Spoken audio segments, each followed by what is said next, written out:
কি গো মা, কোথায় গেলে?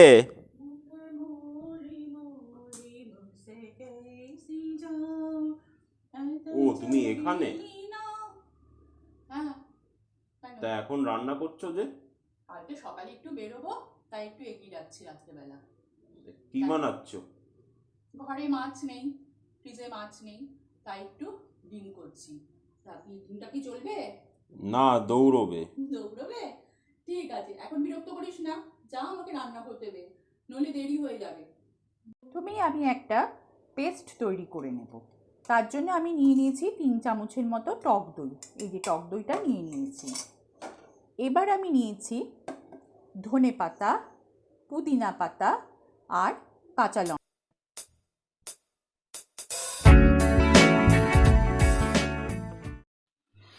কড়াইয়ে আমি খানিকটা সর্ষের তেল দিচ্ছি, বেশি না, 2 চামচের মতো একটুখানি সর্ষের তেল দিলাম। সর্ষের তেলটাকে এবার গরম হতে দিলাম, দিয়ে আগে থেকে নুন হলুদ মাখিয়ে রেখেছি ডিমগুলোতে।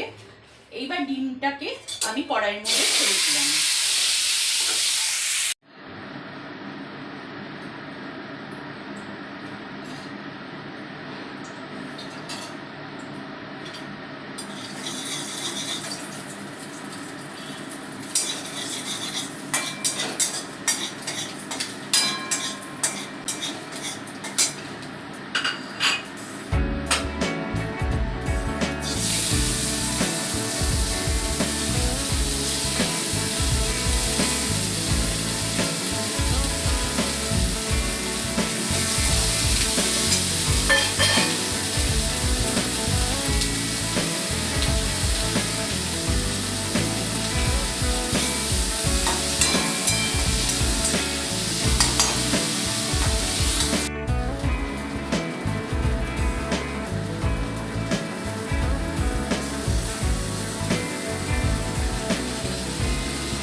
বেশ।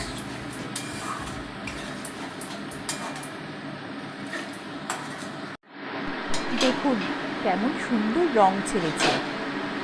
এবার আমি বাটি ধোয়া জলটা ওর মধ্যে দিয়ে দিলাম। তারপর আর একটু দরকার মতো জল একটু অ্যাড করে দিচ্ছি, যাতে মশলাটা খুব ভালোভাবে সেদ্ধ হয়। মশলাটাকে খুব ভালো করে নাড়িয়ে চাড়িয়ে নিলাম। ডিমটাকে এবার মশলার মধ্যে দিয়ে দিচ্ছি। এবার বাটি ধোয়া জলটা দিয়ে আমি ডিমটাকে একটু সেদ্ধ হতে দেবো। ডিমের মধ্যে যাতে মশলাগুলো ঢুকে যায় আর ডিমটাও যাতে ভালো করে সেদ্ধ হয়। সেদ্ধ যদিও আমার আগে থেকে করা ছিল। এবার এটাকে আমি চাপা দিয়ে দিলাম। নাও খুঁড়ি আর খুঁড়ো, আমার হরিয়ালি ডিম কারি রেডি। দেখো কেমন হয়েছে। এটা ইচ্ছে করলে তোমরা একটা শুকিয়েও খেতে পারো। দেখো খুঁড়ো কি বলে, মাখা মাখা খাবে না একটু রসা রসা খাবে, যেটা খাবে তুমি করে দিও। তাহলে বন্ধুরা, আমার আজকের dinner hariyali egg curry ready. তোমরা এটা ভাত, রুটি অথবা পরোটার সাথে খেতে পারো। আর এই রান্নাটা যদি তোমাদের পছন্দ হয়ে থাকে তাহলে চ্যানেলটিকে অবশ্যই সাবস্ক্রাইব করবে আর লাইক কমেন্ট দিতে ভুলো না কিন্তু।